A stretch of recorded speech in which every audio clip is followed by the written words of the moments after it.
All right, we are going live with another episode of This Week in Photo. We're going to start the show in just a second here. And remember, folks that are watching this later or tuning in for the live stream, this format is kind of like we're recording in a studio audience, or we're recording in a studio and the audience can see us recording, you being the audience. So you're watching basically a live taping of This Week in Photo, if tape were still a thing. So we're going to start the show now, and here we go.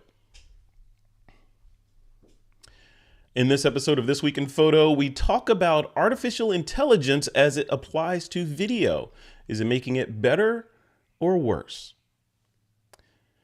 Hey folks, welcome back to another episode of This Week in Photo. I am your host, Frederick Van Johnson. Today on the show, we have an interesting conversation that we're going to try to cram into about an hour, and that's all about artificial intelligence and just some of the tools that are in AI today that are letting us do some fantastic things. But according to a good friend of mine who also happens to be a guest on the show today with Alistair and I, Jeff Greenberg, these tools might be making things a little bit worse or lowering the quality, as it were, of content on the internet, thus impacting the brands that are using these technologies. So Alistair is here again. He's my co-host on This Week in Photo. What's up? What's up, Alistair? This is the real Alistair, not a bot, not an AI-generated Alistair. It is actually me.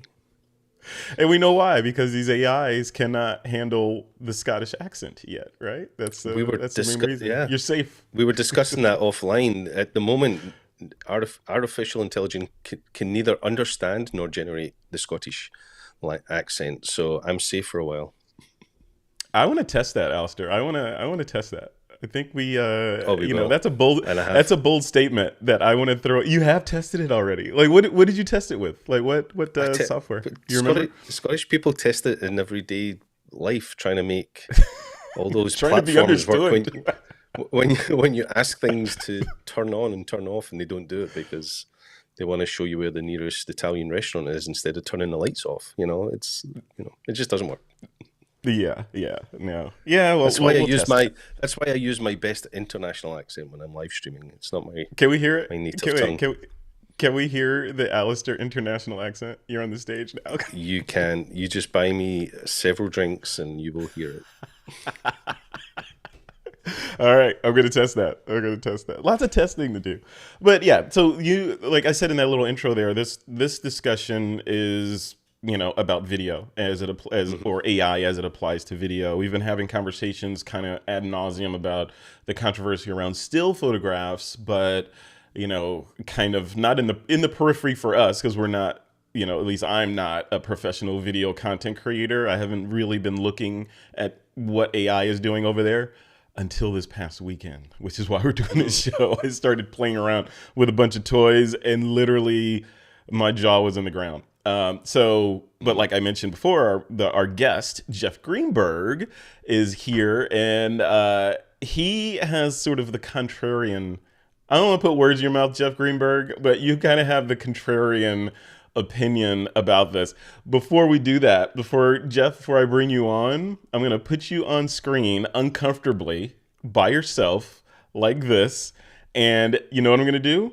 I'm going to play an introduction to Jeff Greenberg as if I was bringing him on stage at a conference, but this introduction was created entirely in AI. Well, not entirely. Jeff, I took your bio, I went to your page at jgreenbergconsulting.com, and I copied that text, I put it in ChatGPT, and I said, please make this legible or understandable.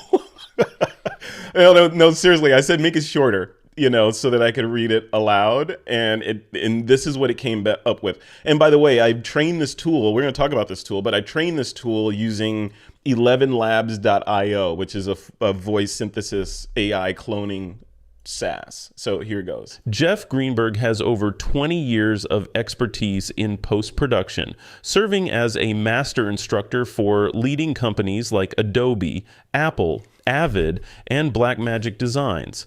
His specialties include editorial, workflow, sound, color grading, and more. and all that. Yeah, yeah. 11 Labs is amazing stuff. And for those of you who've never heard of 11 Labs, I'd look also at Play HT. And I'd Jeff look Greenberg at has over 20 years of expertise. Sorry about that. See, the robot just won't shut up. I don't know. Sorry, Joe. Sorry for me interrupting me or you. It's okay. It's part of what makes you so much fun to be around. These tools, I think, are and look, your question on whether or not they're going to make things better or worse. The answer is yes. They're going to make a lot of things better and a lot of things worse. It's never going to be, and that's the TLDR for me. Is these tools make certain things great? They're going to make certain things mired worse, and I'm hoping you and I can have a wonderful discussion like we always do about these things. And Alistair, jump in as you need to. Yeah, no, Alistair, Jeff and I that was a short episode. Yeah, I know, that's it. Thank you for joining this episode of This Week in Photo. No, the Jeff and I were having this conversation, a short conversation back and forth on chat yesterday, and I should read it to you what I wrote to Jeff. Rather than reading that, I want to really get to two items that I think are really because I think these tools are absolutely going to, when handled well, going to make content creation around video phenomenally easier and take a lot of the pain points out. Yes, I think that there is a very, very close shadow to it that's very disturbing, and it's the spam shadow. Email is fantastic. How many, if I look at the two of you and we both, I don't have to ask you this question. If I go look, your spam is legendary because it's this simple for them to throw spam at you. And now it's going to be in the next year, this simple for them to throw all sorts of spams with your name, thankfully with something that doesn't look human, but eventually will. Yet. Alistair, please give us your thoughts, because you're at the perfect position on screen, right in the middle of me positive and Jeff on the other side negative. Star Trek nice. Versus Mad Max. Nice. Cool. Gosh, okay, I can live with that either way. Yeah, good episodes. I'm definitely somewhere in the middle. And like Jeff says, there's going to be a lot of great use cases for it. I'm pretty worried about the negative use cases for it. We've seen some publicity today about famous people coming out having to publicly state that they're not the face and voice of deep fake commercials that are going around just now. So Tom Hanks, Tom Hanks, and that stuff's already with us, and it's already fooling people. It's only going to get better and better. But when it comes to video production, as you know, create a lot of video content for SmugMug and Flickr. So, the film team, we're always looking for things that can make life easier, make things quicker, get content to the audience faster, get it to market faster. So, as well as, not enjoying some of the way AI is going, we'll also adopt some of the use cases for it in-house. So, yeah. Yeah, no, absolutely. And one of those use cases was what I was experimenting over the weekend. So I went down this path, right? I'm like, okay, let me see if I can clone my voice and how hard it is to clone my voice. And Jeff, we were talking off screen this a bit ago about my first sort of touch point with artificial intelligence voice synthesis was with Descript.com, a text-based video editor, where I was blown away because they basically, when I trained that thing and did that test, it was, I had to read a couple of chapters of Alice in Wonderland, and record it into the app using the mic that I use normally in the same conditions and all that. And what it came back with was shocking because I'd never had my voice cloned before. And, they say the more you read, so you can read War and Peace and put it in there and you get a really accurate model. So when I discovered 11 Labs, it was saying, we do this instant voice thing and you just give it 1 to 2 minutes of audio and it could crank your voice out. So I was thinking, sure. So I gave it to it. I was thinking I'm going to get this robot that kind of sounded like me in the periphery. It was better than what Descript generated. Jeff, why? First of all, why? So why is it just advances in tech? Like why? Yeah, couple things. 11 Labs right now, they're certainly on the cutting edge. We do have to sit back and point out that the version of Descript's voice synthesis, their Lyrebird cloning tool, you probably used it about 18 months ago. So that's 18 months of innovation. And I just want to be fair because I really like Descript's tools in general. Me too. I like their audio model. I find that what they're both doing, what they're all doing, is they're first trying to get good synthesis, and then they're going to come back and do a second pass where they try and get the training time more efficient and tighter, because nobody wants to, we all remember Dragon Naturally Speaking, where you had to like read, 30 minutes, 20 minutes worth of stuff. And nowadays it's moments. Nowadays, your phone, in many cases, unless of course, Alistair, you've got to say the number 11 Scottish, it's never going to, right? But there's the recognition side, and then there's the synthesis side. These tools are using optimized paths through their models, and the paths get tighter as they get more data and they get it cleaner. The scary concept is, if I'm a VO artist, if I'm somebody who makes my living with my voice, how hard is it for somebody to clone it with or without my permission? Do you guys know, by the way, Tom Hanks's brother is like the voice of Woody in all the toys? It's his brother who does it, and his brother's the one who's going to be put out of the job, not him. Oh, wow. No, I did not know that. Wow.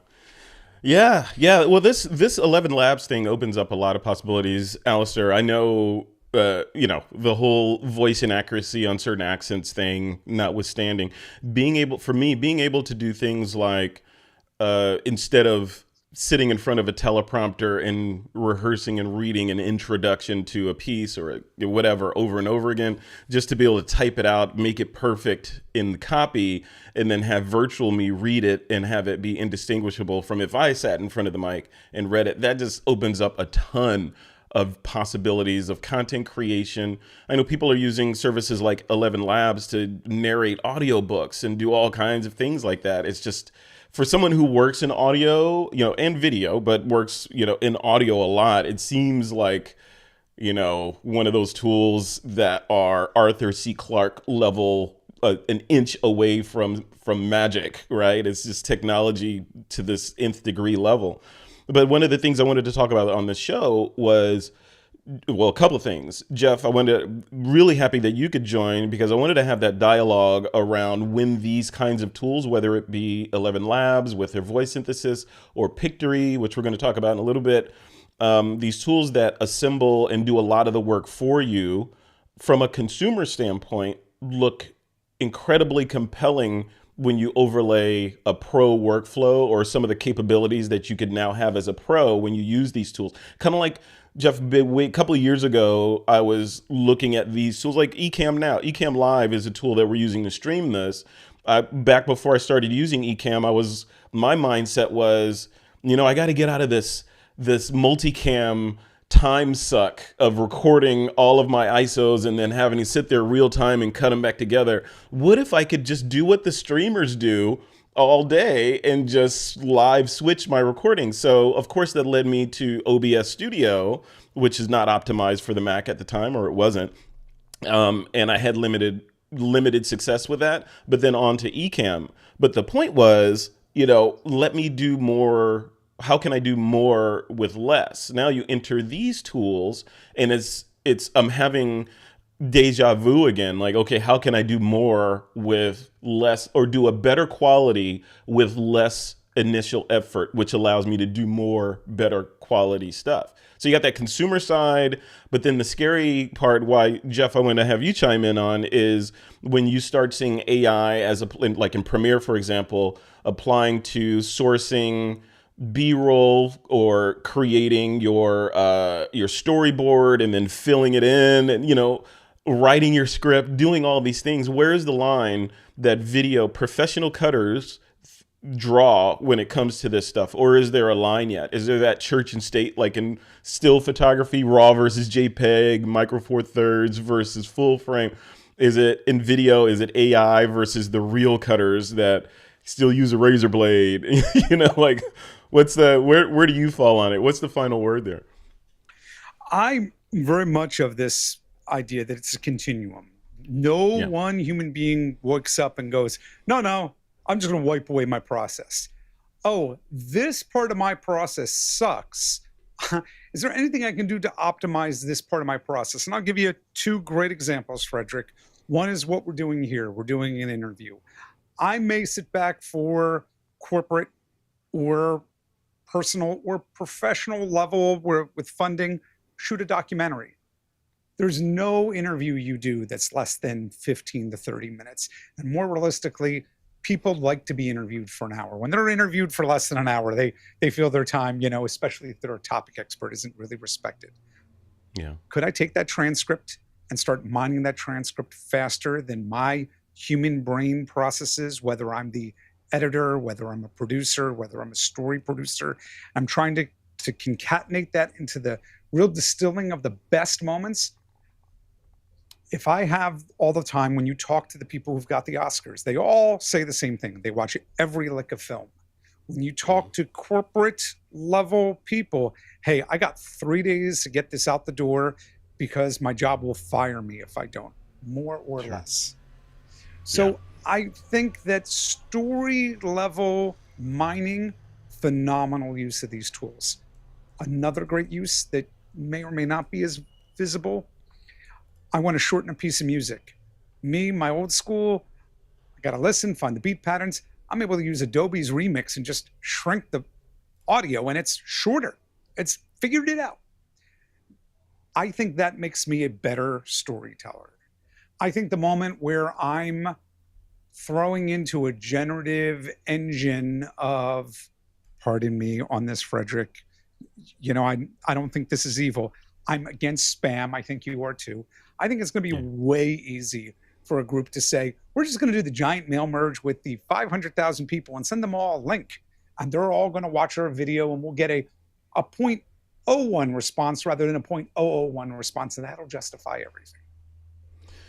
Yeah, I don't know, Alistair. I mean, what do you think? I mean, there's a couple of paths here, right? And Jeff and I always clash on this. The consumer versus the pro. From a consumer standpoint, part of this journey that I was on was, a tangent that showed up was, could you automate this? Since all this is in the cloud and you can connect this into that, and could you automate and say have a CSV file or a spreadsheet that had video title, copy, and link or call to action, whatever, in there, and then somehow massage it all together and have a bunch of videos pop out of the other end, short form videos. I'm not talking, Lord of the Rings. I'm talking these TikTok vertical shorts. What if you could create those en masse on a variety of topics? Like, we're both SmugMug people, right? So what if you could create 50 videos, 50 short videos on, hey, did you know SmugMug could do this? And just kind of talk through it and then drip those out through a social scheduler at whatever predetermined cadence. That's kind of like what I'm solving for. I don't know. What do you think? Yeah, I mean, we're already looking at that, and I think it comes down to the use case, right? When we're looking at content quickly to market for social, stories, reels, that type of stuff, nobody's submitting these to film festivals or the Oscars or whatever. So it's just about getting that message out in a way that's going to be engaging, and I think that's where the quality maybe isn't necessarily as much the front leader as speed to market. And so we're already looking at those tools with things we do. When we're looking at creating, a compelling SmugMug film that we want to motivate and inspire people in the photography space, then, we're more keen on it being incredible quality and epic footage. So there's different use cases, but Jeff mentioned about these things creeping in, and that's what you do. You find in any walk of business, I'm a great proponent of outsourcing the parts you don't like. And, when you create film, there's lots of parts we don't like. We like making it. We like, we like creating a story and storyboard. Do we all necessarily like editing it or color grading it? Some people do. That's their specialism. But we can outsource a lot of that stuff, and that's where it will just gradually creep in when you start using one or two tools in your workflow, and then suddenly you realize you've got a few more and a few more. But there's definitely use cases for it all. I love, Jeff mentioned music. Music's a huge time suck. Just whenever we create any piece of content, just trying to find a piece of music that's going to fit to the story that you want to tell, that fits with the timing, with the rhythm, with the feel that you want. It's a huge time suck, going through hours and hours of, online stock stuff or generating your own. Now there are already AI tools where you can just give it a prompt of the type of music, type of feel you want, and it will generate it. And editing music down to fit a 10-minute piece that you have, and then suddenly you need a 30-second version of it for a social piece. Be able to edit that music now is so simple using some of the AI tools that are out there. Yeah. I wonder. I was thinking about that because I know Premiere talked about adding that in. I don't know if it's in there yet, Jeff. The ability for Premiere to suggest audio, or they're gonna. soundtrack. I don't know if it's in there. I don't believe it's in there. I think what they're going to do first, of course, is they're going to suggest to people to pick up stuff from Adobe Sound stock, the way they were doing photography and video content. Yeah. And are they? Oh, they've got to be behind the scenes somewhere. While I'm under NDA for Adobe, I've never seen anything where they're doing music-based, but we're on the cusp, I'd say, the next 3 to 6 months of seeing an explosion of music services that go, hey, I need 60 seconds. I want it to be in these sort of themes. This is something sort of close. And look, it's going to generate it. There's an interesting sort of little wrinkle there about copyright. Yeah. There's a lot of wrinkles there yet. Yeah, there's a copyright wrinkle, and there's also the monetization wrinkle, because, like in the case of Adobe, of course, they're going to serve up their own stuff from Adobe stock, which they should. And Adobe stock is incredibly robust anyway. So, yeah, sure, use that source. I don't know if you know. I think you know this. Firefly, and their generative stuff inside of Photoshop, in theory, they're trying to come up with a way to ethically source. They go, we trained it on this content. These were the items that were maybe the key delimiters, and we're going to make sure those artists get paid. I love that as a training choice. We don't know what 11 Labs is using. We don't know what, particularly OpenAI, who's got open in their names, but it's got closed sourced media. This is a very much a technical / legal debate, which isn't necessarily why I'm here today, but I think they're important to keep in mind, because as a content creator, I want to be able to monetize my work, and I don't want them to take it down because I used AI tools. Yeah. What I was going to say is, like, with that, I wonder about the monetization. This might be reading too far into it, but from the standpoint of, if, like, for example, Epidemic Sound, I have a subscription on Epidemic Sound, and probably more sound effects and tracks than I'll ever consider using.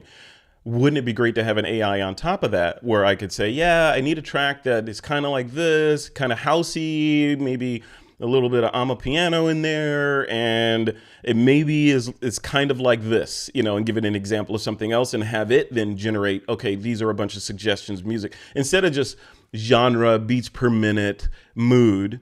What if I could have a real conversation with the database and say, this is kind of what I'm looking for, and have it respond with what I need? But then the monetization question is, what is to stop those companies like Epidemic Sound, not to pick on them or anything, but companies like that from surfacing what they want you to see based on some other deal? Right. So so kind of like Google with search results, right? Pay to play. You can pay to be higher in the search results. How come I can't in the future conceive of paying to be what the AI recommends first in terms of these data sources? I don't know, and that may be fine, but I just want to make sure that we're considering that possibility. Is it real, Jeff? You're smiling like you have. I'm smiling because I think the slope is. I don't have the answer to this. This slope is just awful.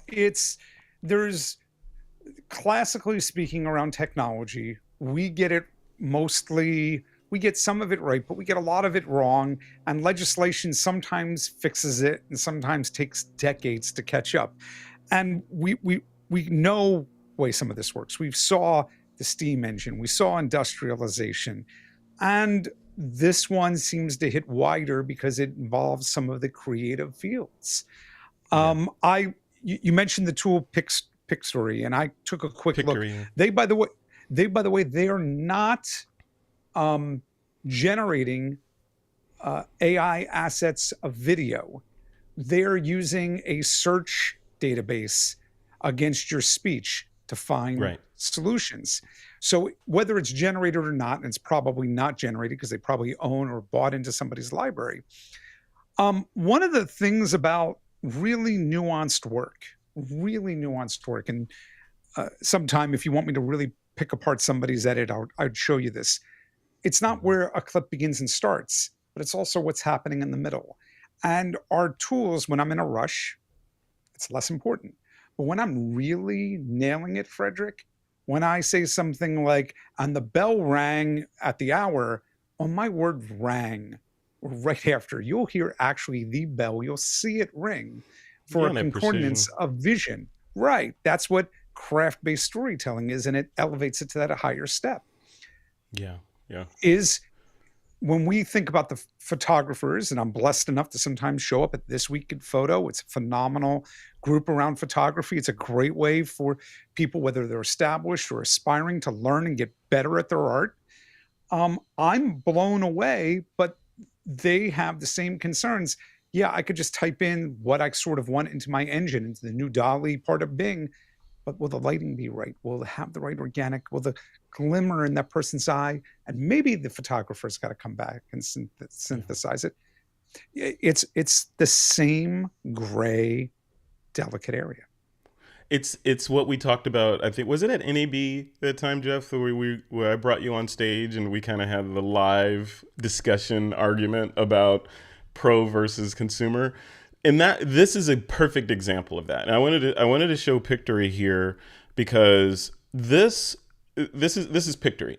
You can sign up for a free account, whatever, right? And all this is on the free account. I have not paid for this service. So this path to kind of this conversation, this was at the beginning of the path, Pictory, where I was playing with it. And basically the promise was, throw a script into this thing, it will break it apart, and then go find B-roll for each of the parts and put it together with overlaid text and a music bed, and you can then go and it'll give you a raw, basically a rough cut, and then you can go into each one of these clips that it found and use their visual library here to then change whatever clips you want, so you can search there. I don't know how many assets are in here, but you can search and find visuals and then change your audio and do all the things, right? The graphics on there, whatever. And this obviously is maybe not so obvious, but to me, it was obviously designed for shorts, like YouTube shorts or TikTok or something like that. But it blew me away. I want to see if I can preview this, what it did. So all I did to get to this point was I went to ChatGPT and I said, write me, I forget how long I said, a minute long, whatever, script that discusses the challenges that photographers are facing with artificial intelligence and the worry that it's going to replace them or whatever, right? And it wrote a script. I copy edited the script a little bit just to make sure that it sounded right to be read, and dropped that into Pictory, and it came up with this. I've made a couple of changes, like swapped out some of these visuals in here, but essentially it came up with this. We'll see if we can play it. In the dynamic landscape of modern technology, there's a growing concern among photographers about the role of AI in their craft. It's undeniable that artificial intelligence has made strides in image processing, enhancement, and even composition. But it's crucial to recognize that photography is not just about pixels and algorithms. It's about capturing the soul of a moment. Machines might replicate patterns and predict aesthetics, but they lack the human touch, the ability to feel the weight of a moment, the emotion in someone's eyes, or the story that unfolds in a split second. Your unique perspective, creativity, and passion set you apart. They are the essence of every frame you capture, making each photograph a piece of art that no machine can truly replicate. As we move forward, instead of fearing AI, use it as a tool to enhance your work. Let it handle the mundane tasks so you can focus on what you love most. telling stories through your lens. Oh, one more thing. This entire video was scripted, narrated, and edited by artificial intelligence. Right? I mean, come on. Right? And that was, I literally put that together right before our mix. I can tell you exactly when. It was 5 p.m. last Friday. We do our mixers at 6 p.m., the TWIP member mixer, which is basically a Zoom call for the TWIP members. So we do that every Friday at 6 p.m. 5 p.m., I was playing around with this tool, and I went through what I told you. I generated the script in ChatGPT, put it in Pictory, signed up for Pictory, actually, then put the script in there and ran it. And I played that video during our mixer. I was done with it before it was time to start the mixer. So in my brain, I'm like, okay, that was easy. I've seen these before on TikTok and YouTube Shorts. So, okay, obviously this is how they do them, using this or other tools like it. And then I went down this path of automation. So if all of this is text-based and it's sitting in a cloud somewhere, how come I can't put the peanut butter in the chocolate and automate this thing from a spreadsheet and spit out a bunch of videos like this on a variety of different topics? So I did some YouTube searching. You can do that clearly using Canva, plugging it into this thing and doing a bunch of not that much behind the scenes tying things together. You can have it generate a bunch of videos for you that you can then use in your company to promote features and all that stuff. Now, granted, Jeff, this is not nuanced editing like you're talking about, where I'm going in and I need to make sure that this cut happens when she breathes or blinks, or I need the music to rise here and then go, and I need a sound effect there. It's not that level of artisanship. It is brute force cuts and B-roll, right? So first, there's like 4 or 5 other platforms that do this already. Yeah, I mean, that are available, and I'm watching them because I've done, in the last 2 weeks, I've done 4 different AI talks, 4 different AI talks, 1 for UNESCO, 1 for the UN, 2 for an AI event, 1 about generated video. And when I would look for generated video, I came across these platforms, and I've got this really, really deep question. Can you bring everybody up on screen for this? Because I need a yes, no from the 2 of you. Yeah. When you encounter this in TikTok or YouTube Shorts, do you guys actually watch it or do you skip it? It's not engaging. Good question. Normally I skip it, but there's been a couple that I watched all the way through not because it's compelling video, but the audio was like, oh yeah, it make a little sense on that. It's like motivational stuff, you know? Right. So I'm going to spin at you the same reason you don't answer your phone anymore, unless it's a number you know, is what's going to happen to the garbage pile that we're going to get hit with as collective society, whether it's through email or shorts. You're going to get, if you think right now the YouTube ads are bad, wait till you get 3 of these sort of things that are semi-catered to your interests, so you're not sure if you should skip it. It's coming. So the creator in me goes, there's such joy in so many tools out there. And the person who hates spam, is on the other side of the fence going, man, I'm throwing up in my mouth already. Because Frederick, they're doing not a great job with their sourcing of video. I watched a couple of those and I'm going, oh, you know why it's working? Because they're using Getty Images, and Getty Images is tagged to the nth degree. Most of these photo and video libraries are not. It takes a human being. How far? Oh, wait, there's, by the way, 12 Labs, who's got a technology. It's beginning to do semantic recognition of emotion in videos. So you can go, give me all the warm feelings about something. And it's a real game changer. Do I think there'll be tons of garbage? Yeah. I also think for people who've got large libraries of their own proprietary content, if these engines can work on them, I can suddenly say, hey, I have member mixers for the last 5 years. Go back and find me all the parts where people were laughing and had a really good feeling about somebody's celebration.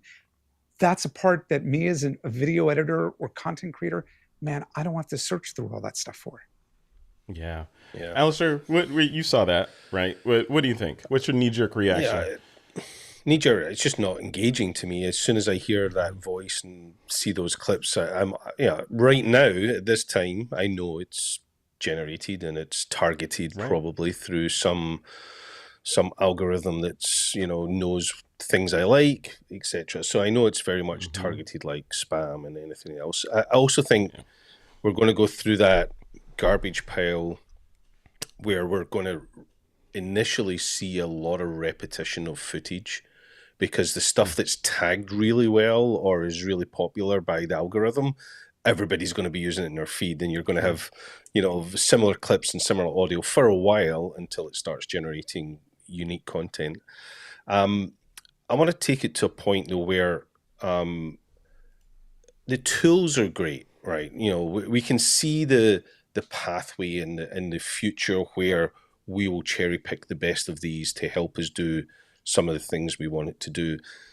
We already see at a consumer level, I see it with my kids, they're on their phones and they've downloaded some app that, you know, helps change the way their face looks or create some fun content about something to record. One of the huge concerns I have is the model libraries, you know, these databases, is who has them, what are they doing with it, and who's controlling it. Because the more we use it, the more people experiment, the more people use it in a database, the more we're training and educating these databases. And there's one thing we know with human nature: if there's an algorithm, someone is going to exploit it. It's that simple. Of course. Yeah. No, absolutely. And that's kind of what Jeff and I were talking about yesterday, because Jeff's a pessimist and I'm an optimist, right? So Jeff... Whoa. You can't do that. I'm kidding. In private, when we have our dialogues and debates, Jeff plays the pessimist, I play the optimist.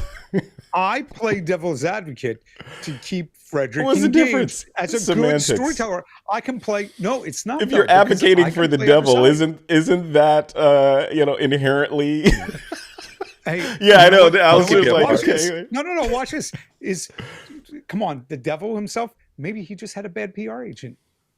No, okay. Well, that's a whole different podcast right there. But no, but my point was, like, looking at Pictory. Sure, yeah. To your point, Alistair, the B-roll could get repetitive. That voice that I picked for that, I picked it on purpose because I'd heard it before on TikTok or whatever. So I'm like, oh yeah, there's that voice. Let me put that in here. And it was to demonstrate this, because I knew I was going to play it in that mixer. So I wanted to kind of hammer that point home, that this was an artificially generated voice that everybody has access to. However, as we learned earlier in this episode, I could have used my own voice for that. I could have also, for different segments of that, I could have gone out and taken photos or shot video with my phone for the B-roll that I was going to use in a certain situation, just to make it much more personal. Now you have a video that I'm narrating. It'll have branding at the beginning and the end, this week in photo, shots of B-roll of me or me in scenes or different purpose bespoke content being dropped into those segments. And then it generates the cuts and the text that gets overlaid, and I can even control that. Now you have a personal piece. It's very personal, because it's got me speaking, especially if the voice print is correct and you know, relatively indistinguishable from the real Frederick. Now I can generate me doing this content all day long, right? So Jeff, that's my point right there. Like, if your point in when we were chatting back and forth was, yeah, you could go to this mountain of content that TWIP's already created and harvest that and pull this from it and do, the little clips of different people saying whatever. Yeah, 100%. But if I wanted to, using that example I was speaking of earlier, if I wanted to create a teaser series for Smug Mug, Flickr, or TWIP, and, just have a series of maybe 10 short videos that cover a particular topic, like, I don't know, setting up a group in Flickr, or did you know that this is number 1 in the most popular cameras on Flickr? This is number 2, and just have a list like that. I'm pulling stuff out of the air, but isn't that compelling to do that? I don't see where it's not compelling to be able to generate that stuff en masse while also creating your real bespoke content, but doing this as kind of like, okay, they must have a whole team of people over there putting out this content. I don't see how that could get repetitive. Maybe it could because of the formatting, but I don't know. It seems I'm like kind of in between. I'm kind of in between because I look at BuzzFeed. One of the criticisms of all time of all time, of all storytelling, we're always telling the same stories. And, there's the Joseph Campbell monomyth. There's only one real story or 3 real stories or 10 real stories. Doesn't matter. Yeah. I could give you an argument, that we don't want any more Marvel films. Doesn't matter. The thing that I think is a real interesting juxtaposition here is, I think it was BuzzFeed that just fired a bunch of their reporters to replace them with AI. And we're going to see over the next 3 to 6 months, and I'm not sure if it was BuzzFeed, I think it was, we're going to see over time how their content fares. And if their content fares worse, are they going to go, wow, we made a mistake and bring back the humans? Or are they going to look at a different model? I think that what'll happen is, yep, I'll go and I'll hit the smug mug top cameras of 2023 October and 2023 November. And there'll be a certain point where I'll go, hey, can you just show me the list? Just give me the list. Right? And that could be a call to action, right? You could have that in the video. Hey, if you want to see the full list, go to smugmug.com. It's all there. It's doing its job right. But then it's doing its job right as a communication medium. Yeah. What I think these tools, they're magical. They're still magical to me. Yeah. It's been 40 plus years of tools and they're still magical.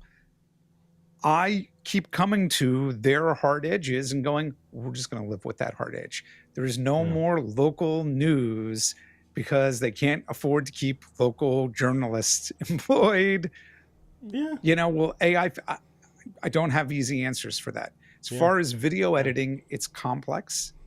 I think the tools get easier. I think they get magical. I think they come with consequence. The consequence of your daughter, my daughter, Alistair, taking photos when she has no social media accounts right now, is that she's going to be using the slim filter until she no longer is the girl she sees in the mirror. She's the girl she sees on the phone. Yeah, that's a whole different story. That's a whole different story. But I think, go ahead, Alistair. The thing you spoke about there, though, is you described the fantastic use case for yourself, but you're coming at it as a creative, someone who has the tools, who's done the time, knows how to tell a story, knows how to create it.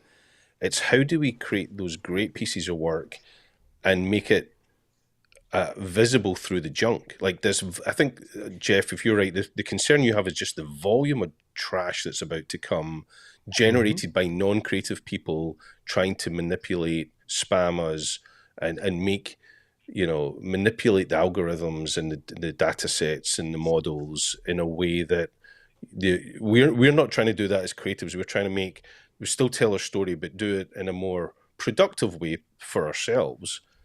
But the ultimate use case of these tools is, something that we should be concerned about. But if you look at it, from an optimistic, hang on, Jeff. Look at it from an optimistic standpoint. Yes, the tsunami is coming. I'm not arguing that, or arguably already here if you look online or wherever. But the way to avoid being drowned by a tsunami is not to run in the opposite direction of the tsunami, or yell at the tsunami, or complain about the tsunami, or legislate to kind of push the tsunami back. It's to get higher. Right? You find higher ground. Hold on, watch. Same with this content. Create better content to write. You're just leaving millions of people behind you. They could go find higher ground too. There's going to be a societal level problem that I'm not qualified to solve. But let me paint you this picture instead. Yeah. And this is a real positive bend. I'm actually talking about this, Frederick, on Thursday, which is why I wanted to bounce my first draft off of you, human to human. Cool. I think AI's real shining space is as the best collaborator we've never had, the best writing partner, filming partner. Imagine, and I'll first do it with photography because the bulk of your listeners are photographers. But what if before I went and I scouted a location, I started to mock up in my head what that picture could be.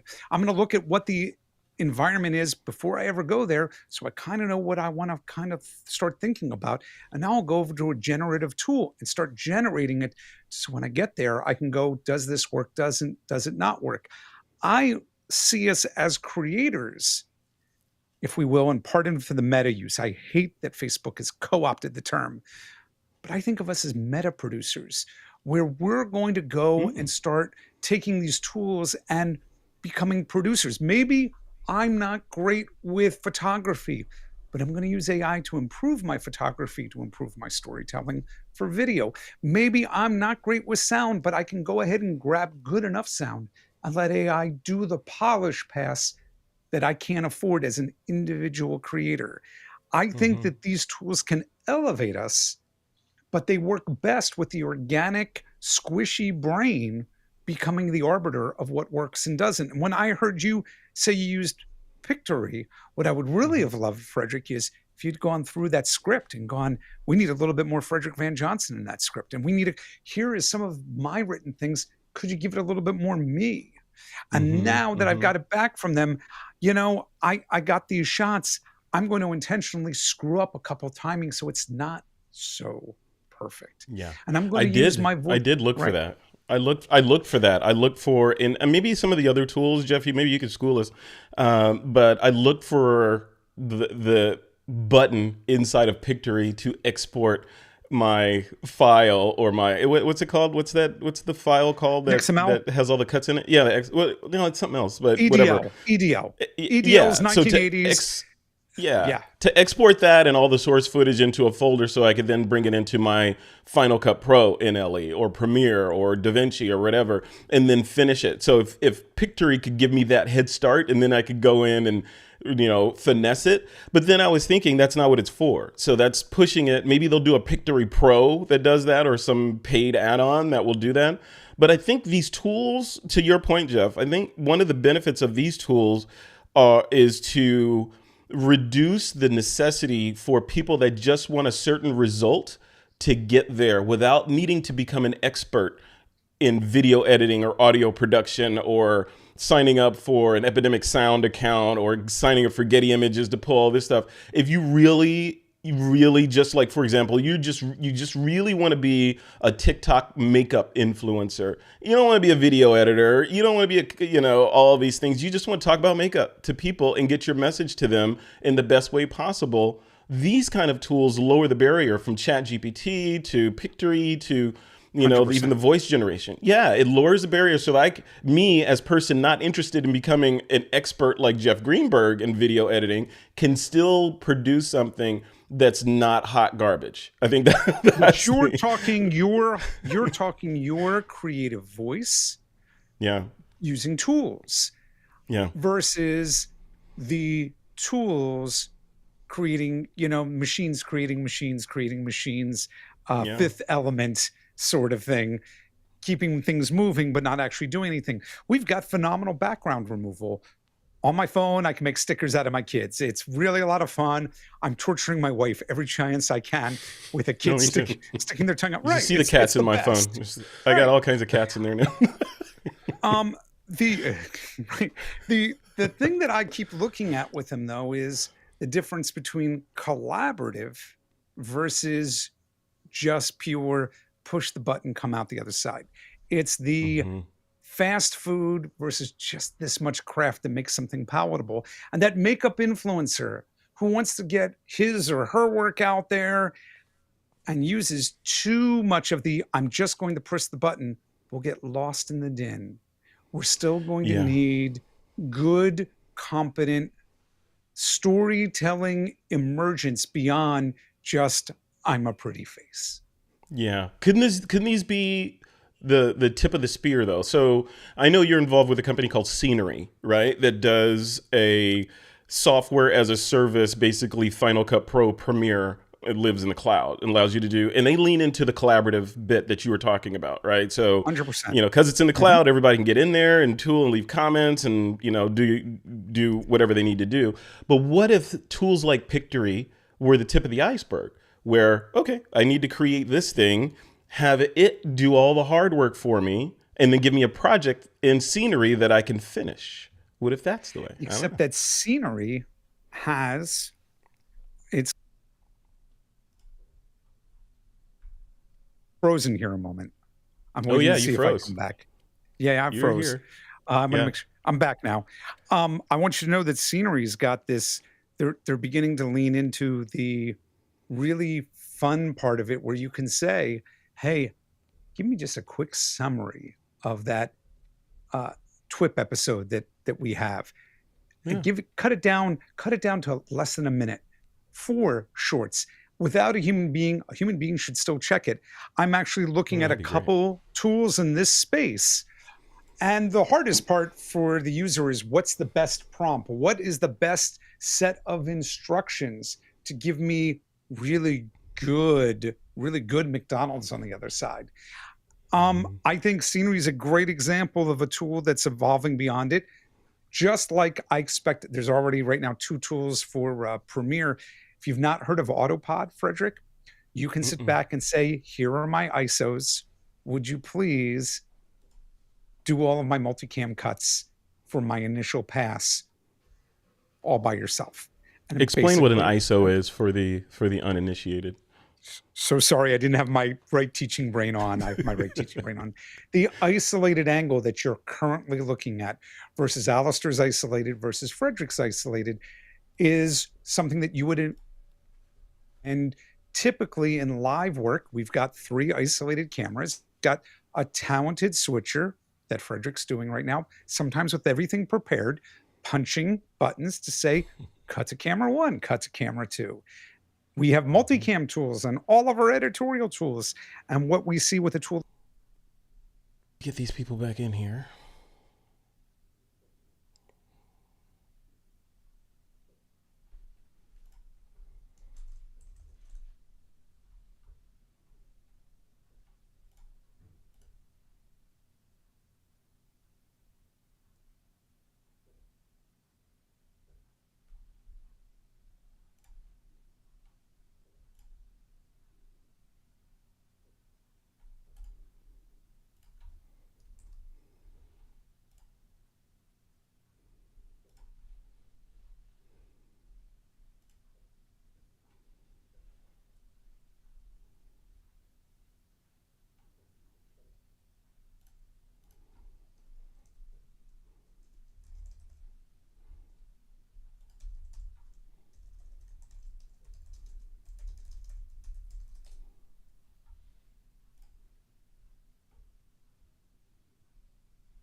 All right.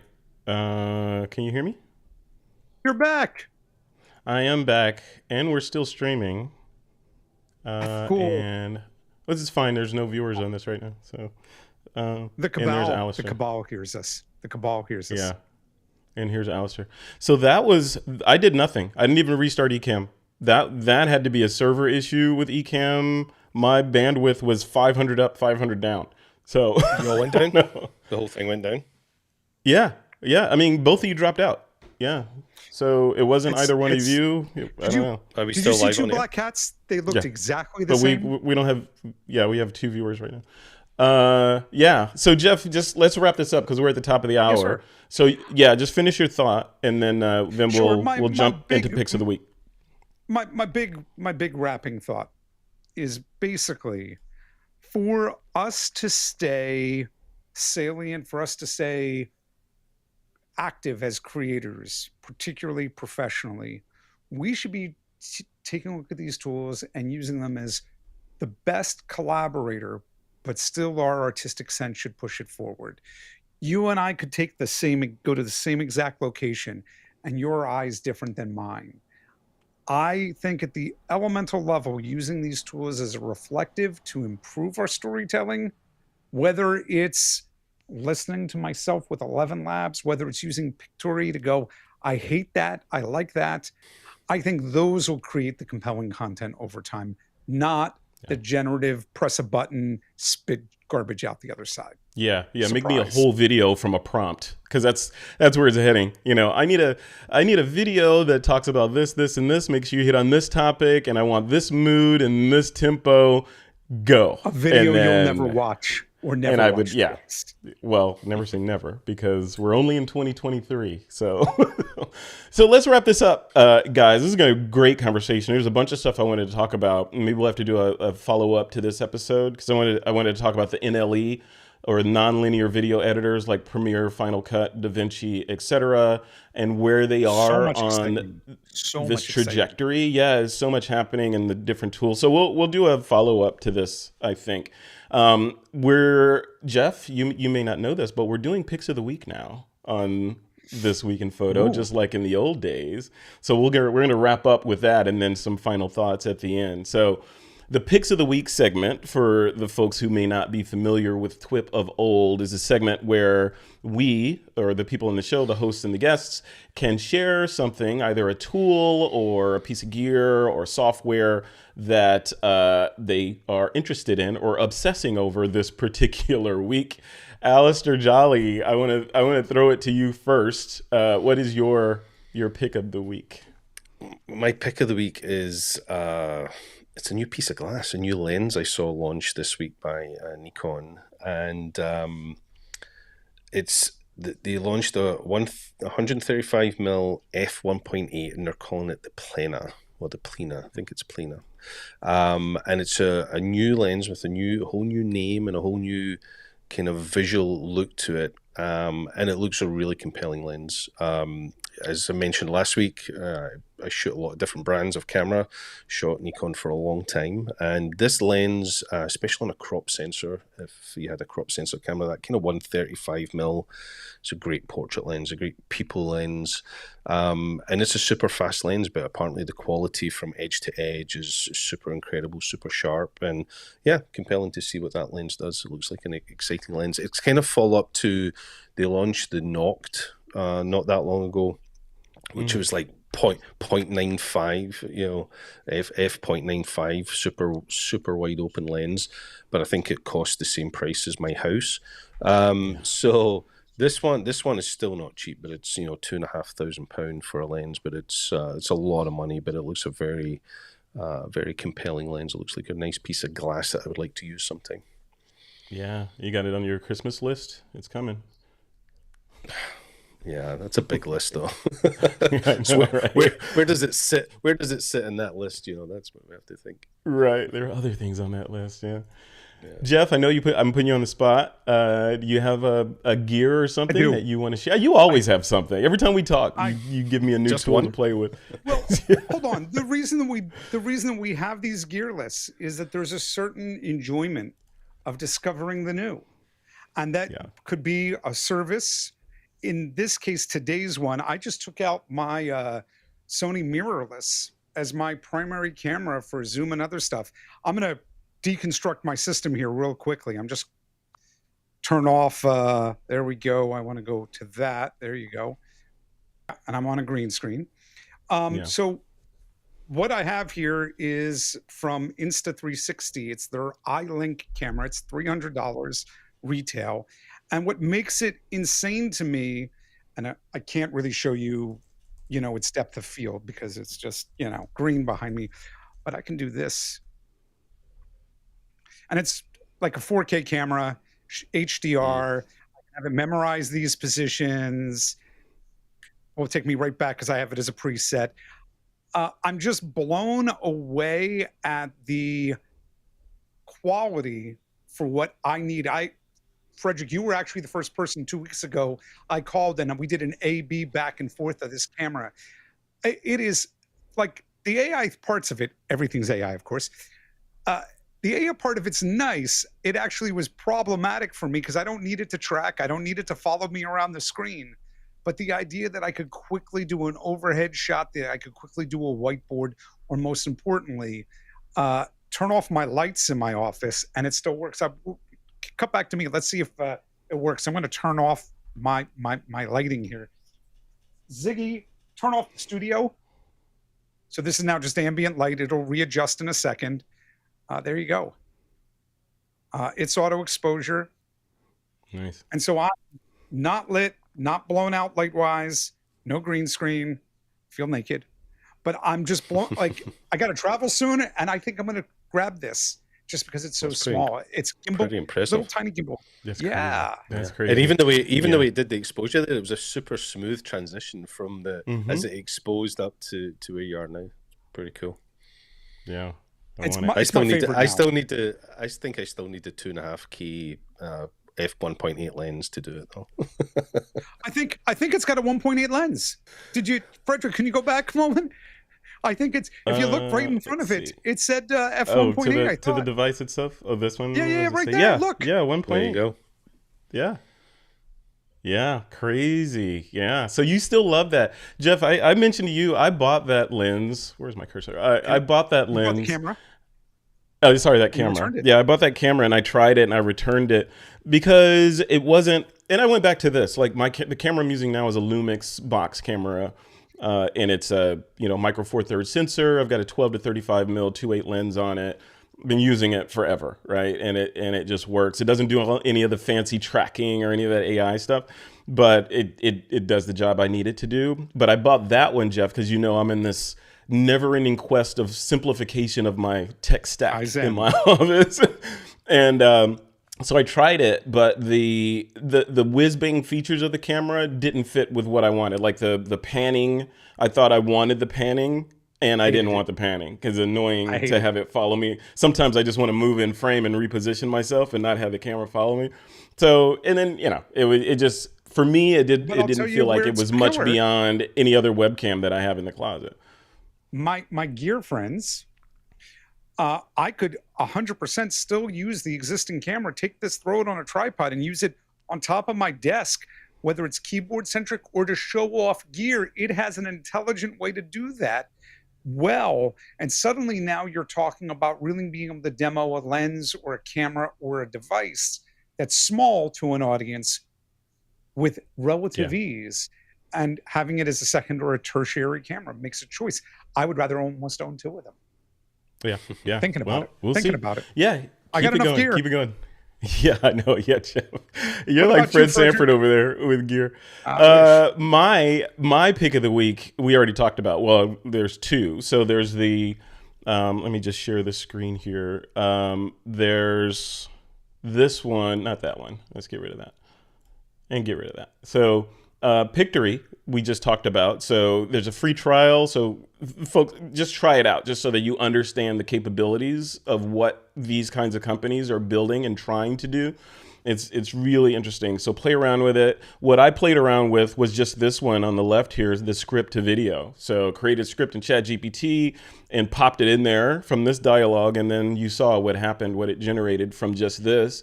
But you can also give it a URL to a blog post. It'll do the same thing. You can give it a, let's see. Oh, so it does kind of a descript type thing, Jeff, with this edit video using script or using the text, where you can go into the script and then edit it and the video will reflect what's in the text. And then visuals to video, where you can give it a bunch of photos and it'll just lay them out literally and make you a video from it. So really interesting things. I want to play with each one of those just so I understand how this thing works. And there are, Jeff, you can share with me what other alternatives to Pictory are. I'll include those in the blog post as well.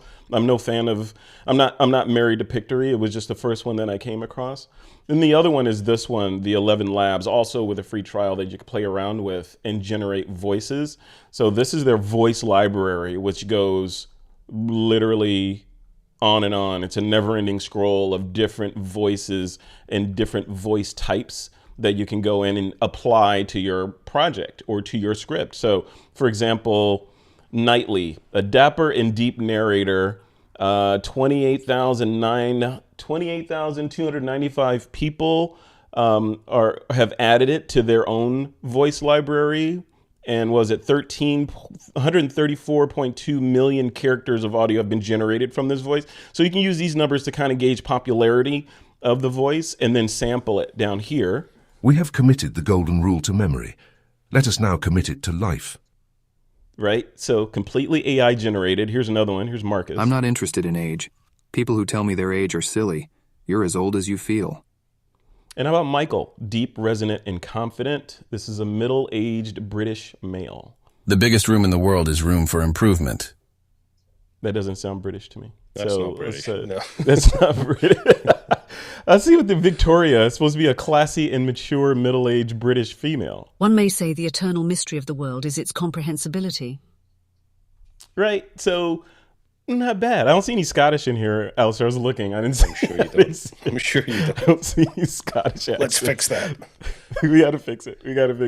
But play around with it. I mean, the point is these tools are just ridiculously amazing. And in order for you to have a qualified conversation or build a qualified argument on these tools, either for or against, I think you need to play with them first and just so you can understand where things are going and where they might go. You don't have to be married to them or use them in your workflow. But I think because they're free, it makes sense to just kind of dive in and play around and then make a decision on if it could improve your workflow or reduce your workflow in some way. So those are my picks. Cool. All right, let's end the show, guys.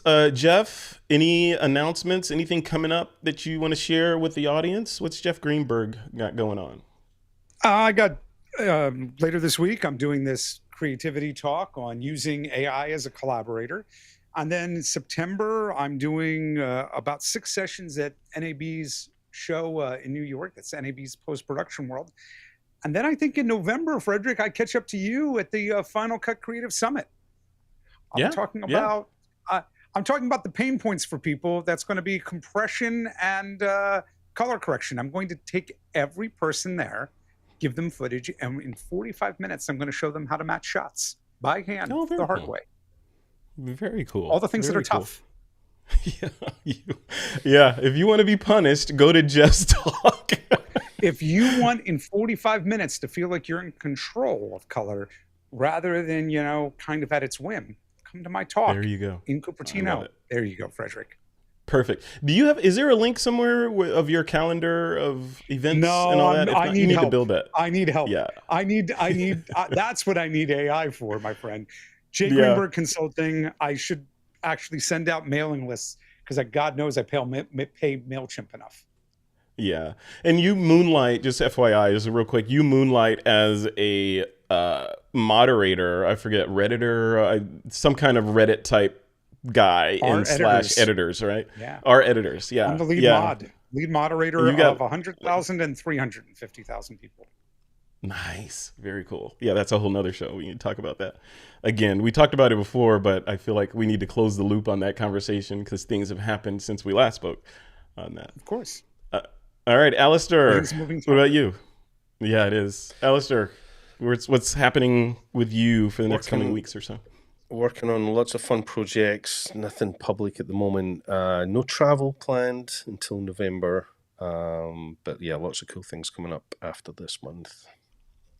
Very cool. Well, thanks for coming on again. It was good to hang out with you. And Indeed, always, yeah. Let's make a habit of this. This is fun. Let's do it weekly. I think so. Maybe this time. As for me, coming up actually in about 45 minutes, I'll be moderating a photography panel at the Creative, what's it called? The Creative Conference. So I'll be moderating a panel there on photography. We're going to kind of maybe even be touching on this stuff a little bit further. I'll share some of my learnings during that panel discussion. Also coming up in, I think it's later this month, I'll be at NAB doing some talks over there. And otherwise, thisweekinphoto.com is where you can find me. Jeff, I too do not have a calendar of where I'm going to be and what I'm doing. So I think maybe we can work on that together and get that all I got to set. tell you, that's the AI I need is somebody that I can go look at everything in my email, where I'm traveling, take the ones, get my approval, push it out to social networks. And then while you're at it, why don't you look through my entire email box, get rid of everything that's not important. Give me the top 3 ones I need to identify and answer to today. Those are the 2 AIs I want. All right. Well, Jeff Greenberg, J. Greenberg Consulting, thank you for coming on the show, and we'll talk soon. Alistair Jolly, a pleasure co-hosting with you once again, sir. Yep. Thanks for coming on and sharing your wonderful rolling R's. Can never get tired of that. It's amazing. So I'll be back next week with more. I'm gonna voice print you. I'm gonna figure it out. And as for me, I'm Frederick Van Johnson. You can always find me at thisweekinphoto.com. And with that, it's time to take that lens cap off. Ending the stream